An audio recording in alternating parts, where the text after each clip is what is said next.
Hello and welcome to your own channel GeoStars. Today we will be discussing on the topic disaster risk management. Earlier we used to say how to manage the disaster, that is disaster management. But today it is said that we should manage the risk so as to reduce the intensity of the disaster, or we should try to manage the risk in order to avoid the disaster. So, presently, instead of saying disaster management, we use the word and we propagate and try to practice disaster management. अर्थात एक समय था जब हम कहा करते थे कि आपदा का प्रबंधन कैसे किया जाए, परंतु आज हम आपदा प्रबंधन की नहीं वरन आपदा के रिस्क या जोखिम को मैनेज करने की बात करते हैं, जिससे न केवल हम आपदा की तीव्रता को कम कर सकते हैं वरन रिस्क को आपदा बनने से भी रोक सकते हैं। इसलिए वर्तमान में आपदा प्रबंधन के स्थान पर हम रिस्क मैनेजमेंट शब्द का प्रयोग और प्रयास करते हैं। So now without wasting the time, let's see the glimpse of today's lecture. Today we will be dealing about disaster risk management. So first of all, we will be discussing about hazard, disaster, difference between them, its associated terms, some worst disasters in India, causes of disaster, its impact, disaster management cycle, pre-disaster management, during disaster, and post-disaster management. Then we will be discussing about paradigm shift in disaster management in India, disaster management structure in India, institutional framework, agencies involved in disaster management, ministry or department to manage national disaster response force, COVID-19 disaster management law, disaster prevention and mitigation, challenges in disaster risk reduction, and lastly, the concept of disaster management, that is cockroach theory. The word hazard owes its origin to the word hazard in Old French and azhar in Arabic meaning chance or luck. हजार शब्द की उत्पत्ति प्राचीन French भाषा के शब्द हजार या अरेबिक भाषा के शब्द अजहर से लिया गया है, जिसका अर्थ होता है चांस या लक। तो वास्तव में हजार्ड एक खतरनाक स्थिति या घटना है जिसमें जीवन, संपत्ति या पर्यावरण को नुकसान पहुंचने की क्षमता होती है। याद रखने की बात है कि हजार्ड में पोटेंशियल होता है, यानी उसमें नुकसान करने की क्षमता होती है। ये हजार्ड जब घटित हो जाते हैं और विशाल धन जन को हानि पहुंचाते हैं तो वे आपदा या डिजास्टर में परिवर्तित हो जाते हैं। आपदा शब्द की उत्पत्ति फ्रांसीसी शब्द डिजास्ट्रे से हुई है, जो दो शब्दों से मिलकर बना है, डेस तथा एस्ट्रे। जहां डेस का अर्थ होता है बुरा, वहीं एस्ट्रे का अर्थ होता है स्टार या तारा। अर्थात जिस प्रकार जब हमारा बुरा समय आता है तो हम कहते हैं गर्दिश में है तारे, उसी प्रकार जब कोई बुरी घटना होती है तो कहा जाता है ये घटना किसी बैड या इविल स्टार के कारण घटित हुई है। अतः आपदा का अर्थ है जब किसी घटना के कारण किसी समुदाय, समाज के कामकाज में एक गंभीर व्यवधान उत्पन्न होता है तथा उसके कारण विशाल जनसंख्या, पर्यावरण एवं धन जन की हानि होती है, तो उसे आपदा या डिजास्टर कहते हैं। वास्तव में डिजास्टर हजार्ड, वल्नरेबिलिटी तथा इनसफिशिएंट कैपेसिटी का मिला जुला रूप है, जिसके कारण धन जन को बहुत अधिक हानि पहुंचती है। आपदा की कुछ मुख्य विशेषताएं होती हैं, जैसे अनप्रिडिक्टेबिलिटी, अनफेमिलियरिटी, स्पीड, अनसर्टेनिटी, थ्रेट, अर्थात आपदा में अनिश्चित तीव्रता तथा नुकसान पहुंचाने जैसी विशेषता होती है। Now the difference between hazard and disaster. Hazard is a threat which has possibility to cause harm. Remember, hazard has the possibility to cause harm, whereas disaster is an event which causes disruption in the function of the society. Second, hazard has the potential to create dangerous conditions, whereas disaster is a calamity or tragedy to man. Earthquakes, flood, volcanic eruption, landslide, drought, etc. are called natural disaster. Earthquakes, flood, volcanic eruption, landslide, droughts, etc. are called natural hazards before they cause great loss of life and damage to the property. But when they occur and causes damage to property and loss of life and also disrupts the opportunity of employment, it is called disaster. Hazard affects small number of people, whereas disaster affects large number of people. And last but not least, hazard has the potential to cause harm, but disaster causes widespread of loss to the life and property. Now we will try to understand some basic terminologies to have a better understanding of disaster. First is risk. Risk is the combination of the probability of an event and its negative consequences. वास्तव में जिस समय से हम अपनी माँ के गर्भ में आते हैं, उस समय से मृत्यु तक हमारा जीवन सदैव रिस्क या जोखिम से घिरा रहता है। जोखिम किसी भी घटना की संभावना और उसके नकारात्मक परिणामों का संयोजन होता है, अर्थात कोई घटना घटित हो और उसके नकारात्मक परिणाम होने की संभावना को रिस्क कहते हैं। तथा जब हम आपदा जोखिम की बात करते हैं तो इसका संबंध संभावित आपदा नुकसान जैसे जीवन का नुकसान, स्वास्थ्य का नुकसान, आजीविका, संपत्ति और सेवाओं के संदर्भ में होता है, जो किसी विशेष समुदाय या समाज को कुछ निर्दिष्ट भविष्य के समयावधि में हो सकता है। रिस्क या जोखिम हजार्ड के घटित होने की संभावना तथा उससे कितने लोग प्रभावित हो रहे हैं पर निर्भर करता है। Risk depends on the probability of hazard and degree of vulnerability. Now there are different ways of dealing with the risk. अर्थात जोखिम से निपटने के लिए विभिन्न तरीके हैं। जैसे first is the risk acceptance, which means to accept the possible consequences and likelihood of a particular risk. अर्थात इसके अंतर्गत किसी विशेष जोखिम के संभावित परिणामों और संभावनाओं को स्वीकार करना और लोगों को उसके बारे में अवगत कराना होता है। Second is risk avoidance. प्राचीन काल में हम डिजास्टर आने के बाद उसका मैनेजमेंट करते थे, परंतु आज के समय में ये माना जाता है कि अगर रिस्क को ही अवॉइड कर दे तो डिजास्टर को मैनेज ही नहीं करना पड़ेगा। इसलिए प्रेजेंट टाइम में हम रिस्क अवॉइडेंस की बात करते हैं, which means all the activities like prediction, forecast and preparedness etc. should be practiced which will ultimately help us in avoiding any type of risk. This risk avoidance will lead to risk reduction and we can also transfer the risk by different methods like insurance etc. Now the disaster depends on three major things, that is exposure, vulnerability and coping capacity. We will take up all the three elements one by one. First is exposure. Exposure means all the people, infrastructure, housing, production, capacities and other tangible human assets present or located in that particular hazard-prone areas where the hazard has been occurred. For example, there are several coasts in India, but the storm or flood has occurred on the coast of Gujarat.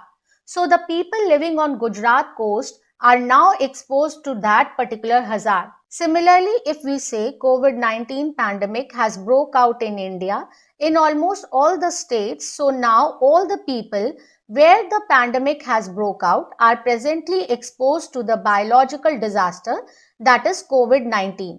अर्थात exposure का अर्थ है वे सभी लोग बुनियादी ढांचे, आवास, उत्पादन क्षमता और अन्य मूर्त मानव संपत्तियां जो उस विशेष खतरे वाले क्षेत्र में स्थित हैं जहां खतरा हुआ है। जैसे भारत में कई तट हैं, लेकिन यदि गुजरात के तट पर तूफान या बाढ़ आ गई है तो गुजरात तट पर रहने वाले ही लोग इस विशेष खतरे के संपर्क में या एक्सपोजर में आ जाएंगे। इसी तरह भारत के जिन राज्यों में कोविड-19 महामारी फैल गई है, वहां के लोग ही कोविड-19 जैविक आपदा के संपर्क में आ जाएंगे। अब अगर एक बार हजार्ड घटित हो गया and we have been exposed to that particular hazard, now the disaster intensity will depend on vulnerability and coping capacity. Here vulnerability means the susceptibility, which is determined by physical, social, economic and environmental factors. यहाँ सुभेद्यता का अर्थ संवेदनशीलता से ही है, जो कि भौतिक, सामाजिक, आर्थिक और पर्यावरणीय कारकों द्वारा निर्धारित होती है। Here you can see World Risk Index of vulnerability to natural disasters. Though natural disasters occur everywhere, but the way we deal is very important. Here you can see in the map that most of the natural hazard vulnerability risk area comes under the underdeveloped regions as they are more vulnerable to the disaster due to their less coping capacity and vulnerability.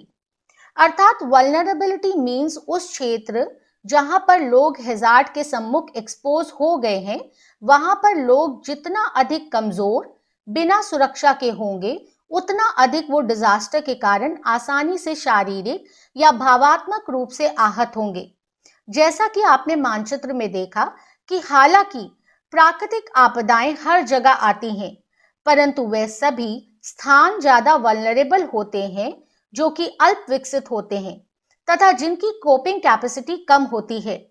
उदाहरण के लिए जब हम कोविड-19 के संपर्क में आ जाते हैं तो जो लोग मधुमेह या डायबिटीज या हृदय रोगी होते हैं, उनके प्रभावित होने की संभावना अधिक होती है और कोविड-19 के कारण आगे चल के उनकी मृत्यु हो सकती है।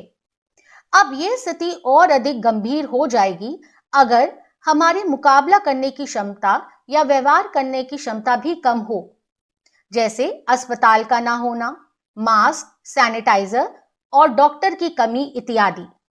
So once we are exposed and we are vulnerable, and at the same time, if our coping capacity is also low, then the situation will be exaggerated as our dealing capacity is very low. For example, in the case of COVID-19, COVID virus is a biological hazard. Once it broke out, people living there are exposed to that hazard. Then people who are suffering from diabetes or heart disease are more vulnerable to the disease.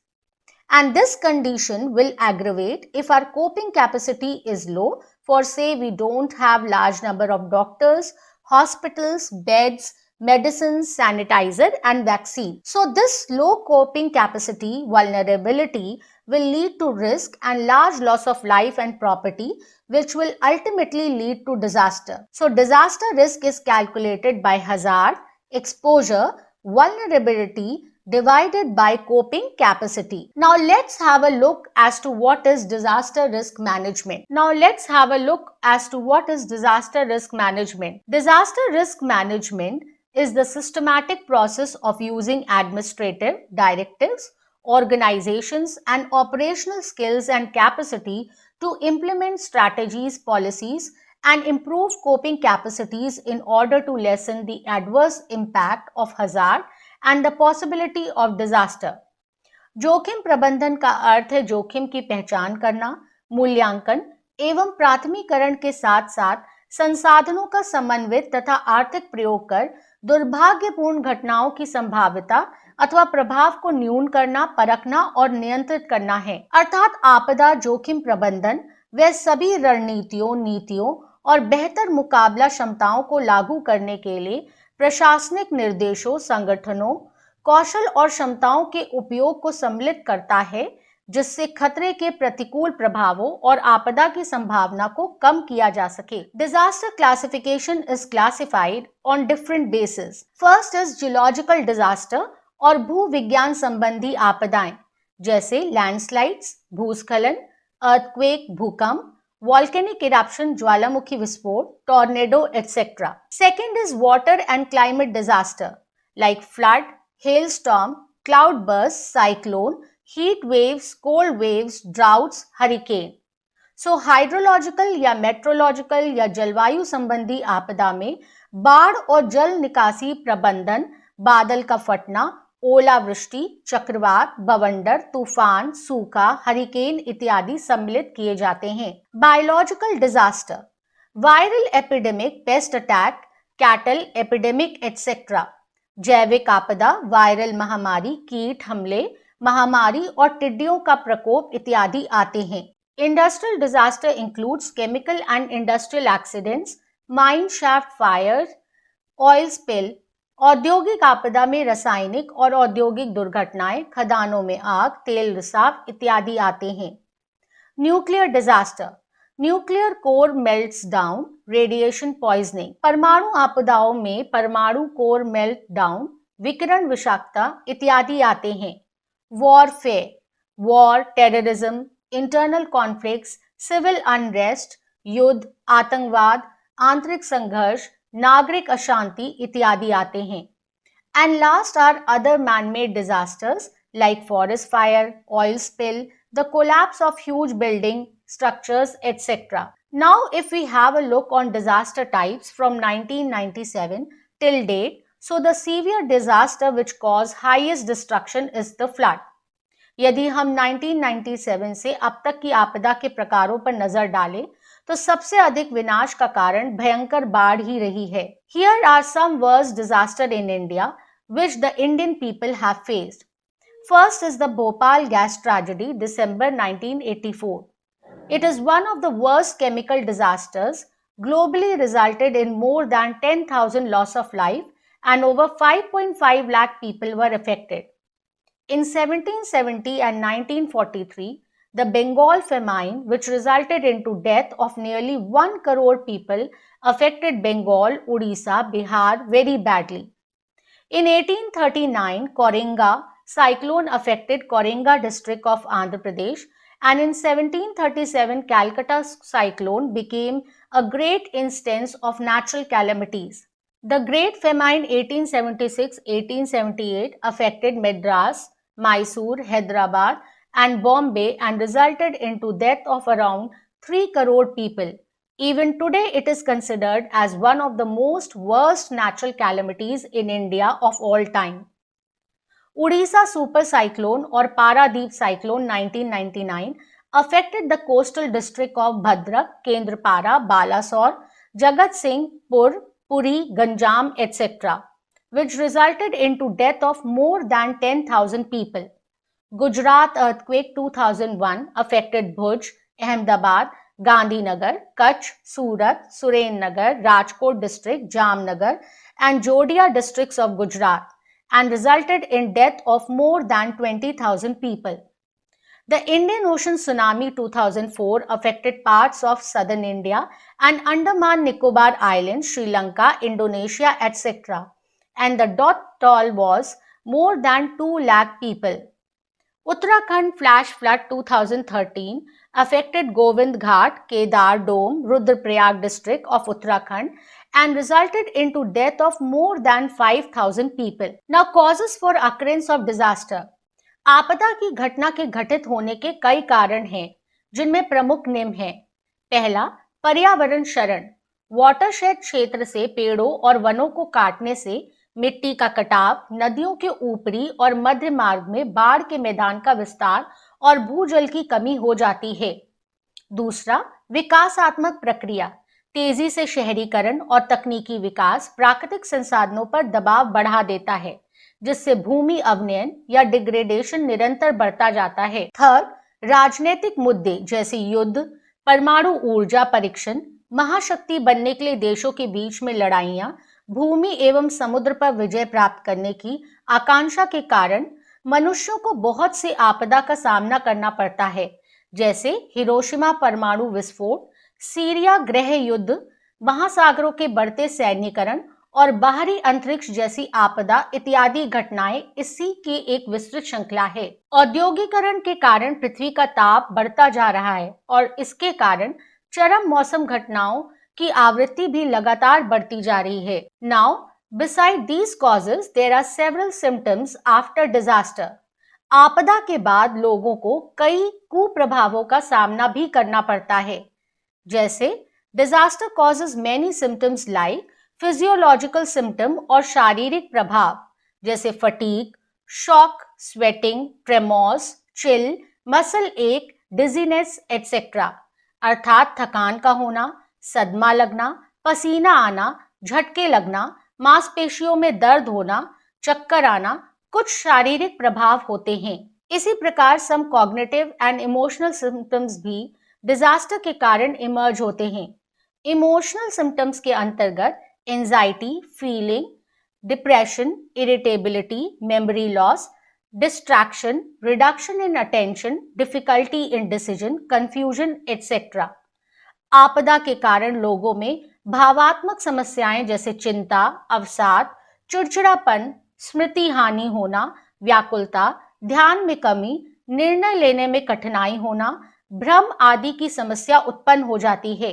Beside physiological, cognitive, and emotional symptoms, some behavioral symptoms are also visible, like अनिद्रा, अभद्रता का व्यवहार करना, दूसरों का मजाक उड़ाना, उदासीनता आदि symptoms देखने को मिलते हैं. Actually, disaster causes severe impact not only on human beings but also on environment, flora and fauna too. Like, ये व्यक्तियों को शारीरिक रूप से प्रभावित करता है, मनोवैज्ञानिक प्रभाव डालता है, मृत्यु का होना, चोट लगना, संपत्ति, मानव बस्तियों और बुनियादी ढांचे आदि का विनाश होना तथा भारी आर्थिक नुकसान का होना, उत्पादन का नुकसान होना, जीवन शैली में व्यवधान आना तथा आजीविका को भी बहुत अधिक नुकसान पहुंचता है. इसके अलावा आवश्यक सेवाओं में भी व्यवधान उत्पन्न होता है. प्राकृतिक आपदाओं के बाद भोजन और पानी जैसी अन्य प्राकृतिक संसाधन अक्सर दुर्लभ हो जाते हैं, जिसके परिणाम स्वरूप भोजन और पानी की कमी हो जाती है. प्राकृतिक पर्यावरण में परिवर्तन, कई पौधों और जानवरों के आवास का नुकसान होता है, जो कि पारिस्थितिक तनाव का कारण बनता है, जिसके परिणाम स्वरूप जैव विविधता का नुकसान हो सकता है, राष्ट्रीय बुनियादी ढांचे को नुकसान होता है, सरकारी प्रणालियों में व्यवधान पड़ता है, राष्ट्रीय आर्थिक नुकसान होता है, लोगों का विस्थापन होता है और विस्थापित आबादी को अक्सर कई बस्तियों में कई नई चुनौतियों का सामना करना पड़ता है. इस प्रक्रिया में गरीब और अधिक गरीब हो जाता है. वास्तव में आपदा जोखिम के स्तर को बढ़ाती है और इसीलिए आपदा के प्रभावों को कई गुना बढ़ा देती है. Now, as we have already discussed the conceptual part, now we will be focusing on the management part. Earlier we used to manage disaster, but presently we manage actually risk, as I have already discussed earlier. Now we will have a quick look as to what is actually disaster management and its cycle. Disaster management is actually an applied science which seeks by the systematic observation and analysis of disaster to improve measures relating to prevention, mitigation, preparedness, emergency response and recovery. It includes reducing the possibility or probability of an event that can cause a disaster and minimizing the adverse impact if the event occurs. अतः आपदा प्रबंधन आकस्मिक विपदाओं से निपटने के लिए संसाधनों का योजनाबद्ध उपयोग और इन विपदाओं से होने वाली हानि को न्यूनतम रखने की कुंजी है. आपदा प्रबंधन विकसित देशों की महत्वपूर्ण प्राथमिकता है और उसे पूरे वैज्ञानिक तरीके से उन्नत किया जा रहा है. वास्तव में आपदा प्रबंधन उन सभी संभावनाओं को कम करने का प्रयास है जो आपदा का कारण बन सकती हैं, अथवा आपदा के प्रतिकूल प्रभावों को कम करने का प्रयास करना आपदा प्रबंधन कहलाता है. आपदा प्रबंधन चक्र आपदाओं के प्रभाव को कम करने हेतु सरकारी तंत्र, निजी क्षेत्र के लोगों, सिविल सोसाइटी तथा समुदायों को आपदा प्रबंधन चक्र के अनुसार निरंतर कार्य करने की आवश्यकता है, जिससे न केवल आपदा से निपटा जा सकेगा वरन इसके प्रभाव को भी कम किया जा सकता है. It includes prevention, mitigation, preparedness, response, and recovery. Now, disaster management is carried in three phases. First is pre-disaster management, second during disaster management, and third post-disaster management, जिसे हम एक एक करके समझेंगे. First is pre-disaster management. Pre-disaster management phase में first is prevention या बचाव. It is always said prevention is better than cure. So इसमें सदैव आपदा के घटना से बचने के उपाय का प्रयास किया जाता है. Then comes आपदा की पहचान, वितरण और जोनेशन या identification, distribution and zonation of disaster. Identification गंभीर प्राकृतिक खतरों और मानव निर्मित आपदाओं के बारे में विश्लेषण करने में मदद करता है, क्योंकि खतरे और आपदा की घटना हर जगह समान नहीं होती. इससे निश्चित स्थान पर निश्चित आपदा का संज्ञान हो जाता है. एक बार हम पहचान या आइडेंटिफिकेशन कर लेते हैं तो पहचान के बाद वितरण का विश्लेषण करना और खतरों और आपदाओं के क्षेत्रों का सीमांकन करना महत्वपूर्ण होता है, क्योंकि वितरण और जोनेशन आपदा के विषय में बेहतर समझ विकसित करने में मदद करता है कि कौन सी वल्नरेबल क्षेत्रों पर अधिक ध्यान केंद्रित किया जाना चाहिए और कब. जिसके परिणाम स्वरूप ये अंततः जोखिम प्रबंधन योजना बनाने, जोखिम प्रबंधन प्रक्रिया बनाने और निर्णय लेने में मदद कराता है। After taking measures to prevent, identify and zonation comes risk assessment and risk transfer. जोखिम आकलन अथवा जोखिम मूल्यांकन द्वारा संभावित खतरों, मौजूद स्थितियों, जोखिम की प्रकृति, लोगों, संपत्ति, सेवाओं, आजीविका और पर्यावरण को पहुंचने वाले या होने वाले नुकसानों का विश्लेषण किया जा सकता है। Not only this, we can also adopt risk transfer या जोखिम हस्तांतरण मेथड्स के द्वारा हम फॉर्मली या इनफॉर्मली फाइनेंशियल कॉन्सिक्वेंसेस को शिफ्ट कर सकते हैं, for example insurance etcetera. Then comes planning and mitigation, जिसमें हम आपदाओं से निपटने के लिए स्पष्ट और तार्किक दृष्टिकोण को अपनाना चाहिए, जिम्मेदारियों का स्पष्ट आवंटन करना चाहिए, वर्तमान और भविष्य की आपदा जोखिम प्रबंधन की समीक्षा और मूल्यांकन करना चाहिए तथा मिटिगेशन या शमन का प्रयास करना चाहिए, अर्थात खतरों के प्रतिकूल प्रभावों को अक्सर पूरी तरह से रोका नहीं जा सकता, लेकिन विभिन्न नीतियों और कार्यों से उनके पैमानों या गंभीरता को काफी कम किया जा सकता है। And last in pre disaster management comes preparedness, which means readiness, which enables governments, organizations, communities, and individuals to respond rapidly and effectively to the disaster situation. अर्थात सभी प्रकार की आपात परिस्थितियों से कुशलतापूर्वक निपटने के लिए क्षमता निर्माण करना तथा व्यवस्थित प्रतिक्रिया करते हुए स्थिर पुनर्स्थापन को हासिल करना. Now all these were related to pre-disaster management. Once the hazard has broke out, during disaster, proper forecasting or prediction should be done. People should be continuously warned, and according to the disaster, one should respond and try to evacuate or rescue people.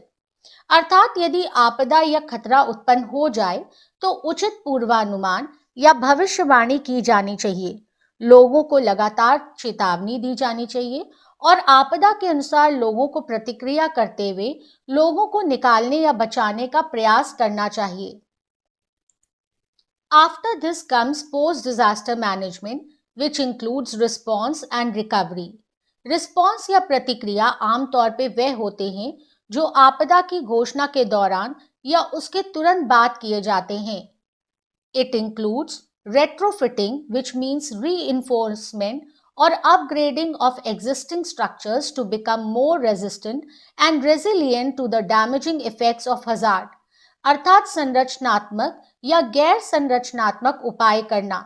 संरचनात्मक उपाय में खतरों के संभावित प्रभाव को कम करने या टालने के लिए भौतिक निर्माण या संरचनाओं या प्रणालियों में जोखिम प्रतिरोध और लचीलापन प्राप्त करने के लिए इंजीनियरिंग तरीकों के अनुप्रयोग को किया जाता है, जबकि गैर संरचनात्मक उपाय में भौतिक निर्माण संबंधी उपाय शामिल नहीं होते हैं.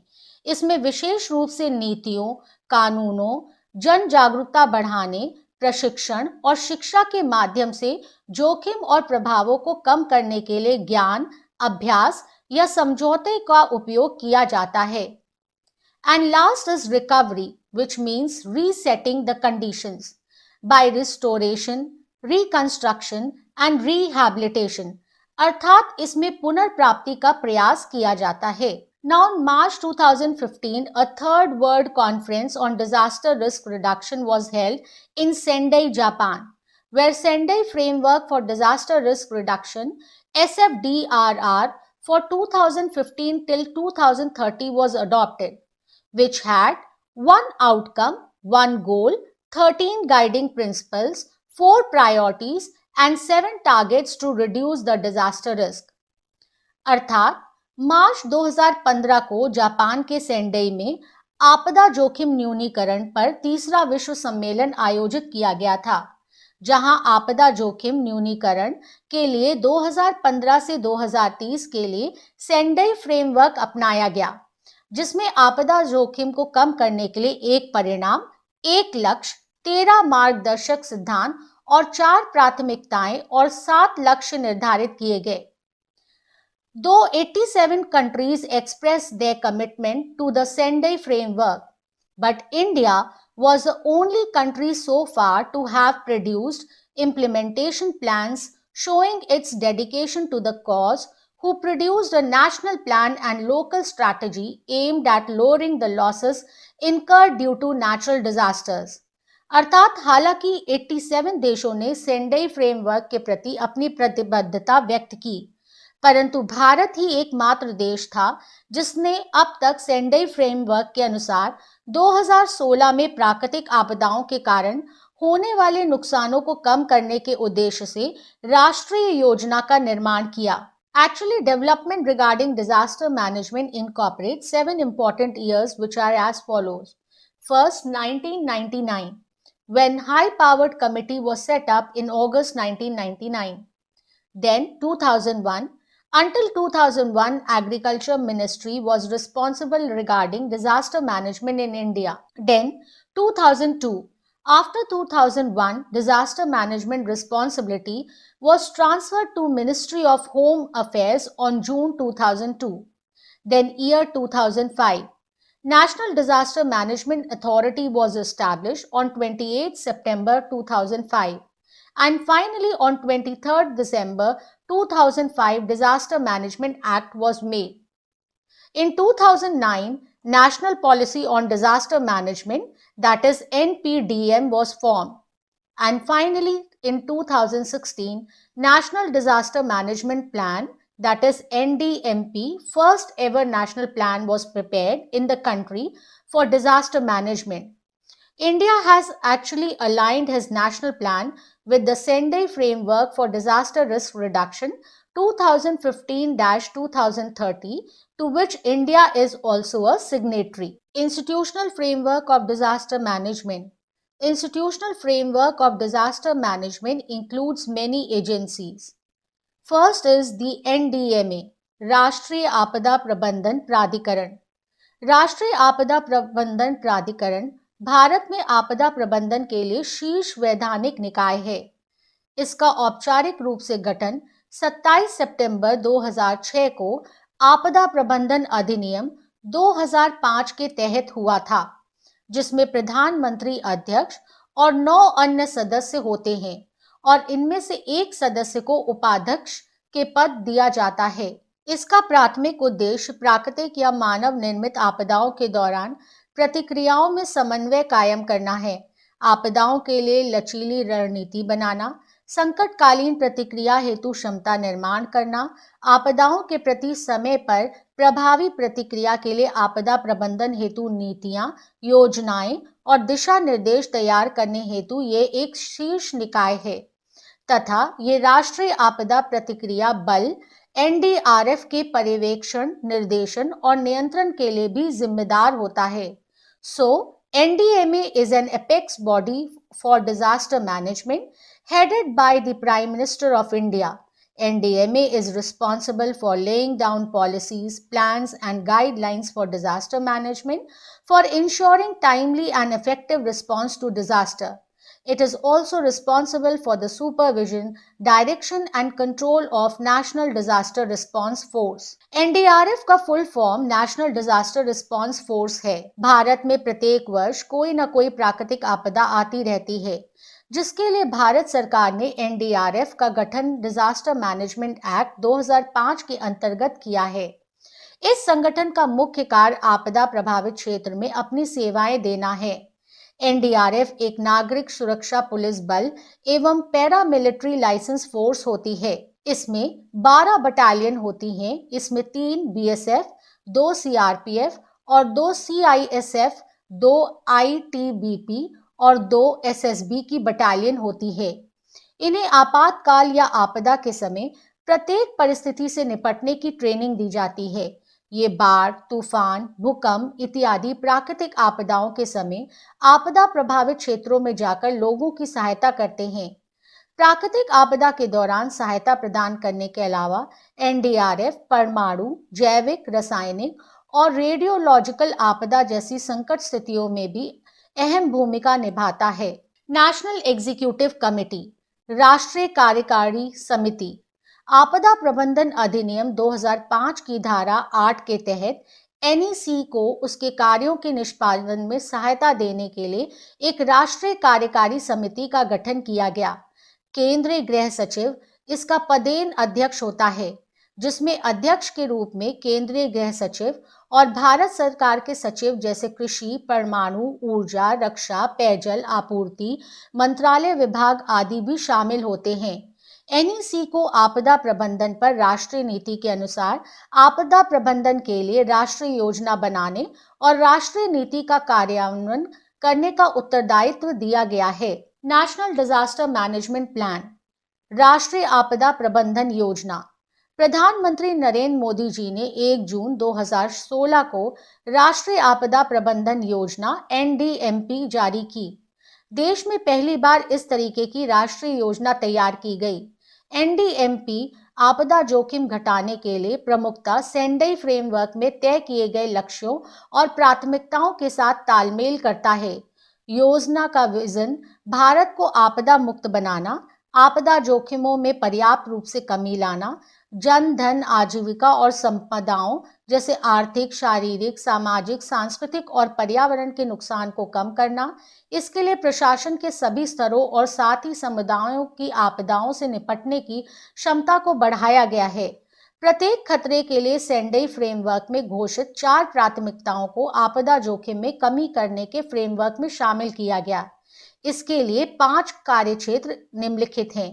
पहला, जोखिम को समझना, एजेंसियों के बीच सहयोग करना, आपदा जोखिम न्यूनीकरण that is disaster risk reduction के संरचनात्मक उपाय तथा गैर संरचनात्मक उपाय में सहयोग करना और अंततः क्षमता का विकास करना आते हैं। On state level there are SDMA and SEC. राज्य स्तर पर एसडीएमए तथा एसईसी कार्य करते हैं। राज्य आपदा प्रबंधन प्राधिकरण या स्टेट डिजास्टर मैनेजमेंट अथॉरिटी, ये संबंधित राज्य के मुख्यमंत्री के नेतृत्व में राज्य में आपदा प्रबंधन के लिए नीतियों और योजनाओं को तैयार करता है। ये राज्य योजना के कार्यान्वयन में समन्वय, आपदा के शमन या मिटिगेशन के लिए तत्पर रहने के उपायों और राज्य के विभिन्न विभागों की योजनाओं की समीक्षा करने के लिए उत्तरदायी होता है, ताकि रोकथाम, तैयारी और मिटिगेशन उपायों का समेकन सुनिश्चित हो सके। एसईसी, स्टेट एग्जीक्यूटिव कमेटी, राज्य कार्यकारी समिति। एसईसी का निर्माण एसडीएमए की सहायता करने के लिए हुआ है। इसका नेतृत्व राज्य का मुख्य सचिव करता है। एसईसी आपदा प्रबंधन अधिनियम के तहत प्रावधानित राष्ट्रीय नीति, राष्ट्रीय योजना और राज्य योजना के कार्यान्वयन में समन्वय और निगरानी करने के लिए उत्तरदायी होता है। Now on district level institution includes district disaster management authority. जिला स्तर संस्था में जिला आपदा प्रबंधन प्राधिकरण डीडीएमए आता है। डीडीएमए का नेतृत्व जिला कलेक्टर, उपायुक्त या जिला मजिस्ट्रेट द्वारा किया जाता है, जो स्थिति पर निर्भर करता है। सह अध्यक्ष के रूप में स्थानीय प्राधिकरण के निर्वाचित प्रतिनिधियों के साथ डीडीएमए ये सुनिश्चित करता है कि एनडीएमए और एसडीएमए द्वारा बनाए गए दिशा निर्देशों का जिला स्तर पर राज्य सरकार के सभी विभागों और जिला के स्थानीय अधिकारियों द्वारा पालन किया जा रहा है कि नहीं। जिला प्राधिकरण के पास जिले में किसी भी क्षेत्र के निर्माण की जांच करने, सुरक्षा मानकों को लागू करने और राहत उपायों की व्यवस्था करने तथा जिला स्तर पर आपदा के प्रति प्रतिक्रिया करने का अधिकार है। आपदा प्रबंधन के लिए स्थानीय अधिकारियों की नियुक्तियां भी की जाती हैं, जिसके अंतर्गत पंचायत राज संस्थान, नगर पालिका, जिला और छावनी संस्था, कानूनी व्यवस्था बोर्ड, नगर नियोजन प्राधिकरण आते हैं, जो नागरिक सेवाओं को नियंत्रित और प्रतिबंधित करते हैं। कोविड-19 आपदा प्रबंधन कानून। कोविड-19 पैंडेमिक को कंट्रोल करने के लिए सरकार ने एक आश्चर्यजनक कदम में राज्यों की शक्तियों को संभालने के लिए आपदा प्रबंधन अधिनियम लागू किया। यूं तो भारतीय संविधान के अनुसार कानून व्यवस्था के साथ साथ स्वास्थ्य दोनों ही विषय राज्य सरकार के पास हैं, जिसके तहत केवल राज्यों द्वारा ही लॉकडाउन का आदेश दिया जा सकता है। परंतु 2005 के आपदा प्रबंधन अधिनियम के अनुसार केंद्र सरकार इन सभी मामलों के कार्यभार को संभालने के लिए एक अभिनव कानूनी उपाय का उपयोग कर सकता है। देशव्यापी तालाबंदी करने के लिए इसी कानून का इस्तेमाल किया गया। इसका उपयोग करते हुए कोविड-19 पैंडेमिक में प्रधानमंत्री ने वाणिज्यिक, औद्योगिक और परिवहन गतिविधियों को बंद करने की घोषणा की। Now it's time to have a look on some major challenges in disaster risk reduction. First is विविधता और अस्थिर जलवायु की परिस्थितियों के कारण। दूसरा, मॉनिटरिंग गतिविधियों में कमियों के कारण। इसके अलावा पॉलिसीज के क्रियान्वयन में अपर्याप्त स्तर, बड़ी आबादी, दरिद्रता, जीवन का असंतुलित स्तर, लापरवाही, स्वार्थी मकसद, तकनीकी ज्ञान की कमी, आपदा प्रतिरोधी रणनीतियों के निर्माण में अपर्याप्त निवेश, निवेश के हिस्से में निजी क्षेत्र का सबसे कम योगदान तथा सरकारी क्षमता या जन जागरूकता की कमी का होना है। After analyzing the challenges, it is important to know about the methods which can be adopted to prevent and mitigate disaster. First of all, भूकंप, बाढ़ और चक्रवात जैसे खतरों के बुरे प्रभावों को कम करने के लिए उचित योजना और शमन या मिटिगेशन के उपायों को अपनाया जाना चाहिए। रिमोट सेंसिंग और भौगोलिक सूचना प्रणाली के माध्यम से मानचित्रीकरण और विश्लेषण से जमीनी हकीकत के बारे में डेटा एकत्र करके योजनाओं को लागू करना चाहिए। अनियोजित शहरीकरण को रोकने के लिए कार्य योजना तैयार की जानी चाहिए। प्राकृतिक जल निकासी व्यवस्था में बाधा न डालने पर विशेष ध्यान देना चाहिए। सड़कों, बांधों, पुलों, सिंचाई नहरों, पुलों, बिजली स्टेशनों, रेलवे लाइनों, डेल्टा, जल वितरण नेटवर्क, बंदरगाहों और नदी और तटीय तटबंधों आदि जैसे महत्वपूर्ण बुनियादी ढांचे की सुरक्षा मानकों को बनाए रखने के लिए निरंतर जांच की जानी चाहिए। विकास योजनाओं को पर्यावरणीय रूप से सतत विकास को ध्यान में रखते हुए अधिनियमित किया जाना चाहिए। इलाकों में विभिन्न आपदाओं के बारे में जागरूकता पैदा करनी चाहिए। आपातकालीन प्रबंधन योजना और आपातकालीन प्रबंधन प्रशिक्षण पर ध्यान दिया जाना चाहिए। कोपिंग कैपेसिटी की क्षमता को बढ़ाना चाहिए। नेशनल पब्लिक अलर्ट सिस्टम को मजबूत किया जाना चाहिए। जोनिंग और भूमि उपयोग प्रबंधन किया जाना चाहिए तथा विनियमों और सुरक्षा संहिता की समीक्षा समय समय पर करते रहना चाहिए। Not only this, we should also adopt cockroach theory और तिलचिट्टा सिद्धांत। एक रेस्टोरेंट में अचानक कहीं से एक कॉकरोच उड़कर आ गया और वह एक महिला पर बैठ गया। वह डर के मारे चिल्लाने लगी और कूदने लगी। अपने दोनों हाथों से वो कॉकरोच से छुटकारा पाने की पूरी कोशिश कर रही थी। महिला अंततः कॉकरोच को दूर भगाने में कामयाब रही, लेकिन वह एक अन्य महिला पर जा गिरा। अब नाटक जारी रखने की बारी समूह की दूसरी महिला की थी। वेटर उन्हें बचाने के लिए दौड़ पड़ा। फेंकने के क्रम में कॉकरोच आगे वेटर पर जा गिरा। वेटर दृढ़ रहा। उसने खुद को तैयार किया और कॉकरोच के व्यवहार को देखा। जब उसे पूरा भरोसा हो गया तो उसने उसे अपनी उंगली से पकड़ लिया और रेस्टोरेंट के बाहर फेंक दिया। क्या इस पूरी घटना के इस व्यवहार के लिए कॉकरोच जिम्मेदार था? यदि हाँ, तो वेटर को उस कॉकरोच ने परेशान क्यों नहीं किया? अर्थात इस पूरी घटना के लिए महिलाएं दोषी हैं जो उस कॉकरोच को संभालने में असमर्थ रहीं। So this cockroach theory tells us that we should not react during any disaster or in any situation of life, but the way we respond is important and which ultimately helps us to cope the disaster or any problem in life. So it's important to keep calm, observe the situation, and accordingly we should respond, which will not only help in quick control but will also help us to avoid the loss caused by disaster or risk. So remember, time has arrived when we need to manage risk reduction. We have to reduce the risk so that ultimately disaster could be managed. With this, we have come to the end of today's session. Hope the lecture may have clarified many aspects related to risk and disaster management. So at the end, I would say, चुनौतियां आएंगी मगर तू डरना नहीं। चुनौतियां आएंगी मगर तू डरना नहीं। इन चुनौतियों के आगे कभी झुकना नहीं। कोशिश करते रहना, कभी रुकना नहीं। हालात बुरे होंगे पर फिर भी उनके आगे झुकना नहीं। जिंदगी का हर पल चुनौतियों भरा है, पर जीतता वही है जो डट कर उन चुनौतियों से लड़ा है। With this, thank you so much. If you like the video, do press the like button and also comment if there is any query or you want any other video regarding any other topic. Also share the video so as to help others, and also if not subscribed the channel, do subscribe to get the notification of further posted videos. With this, thank you so much. Stay safe and stay healthy.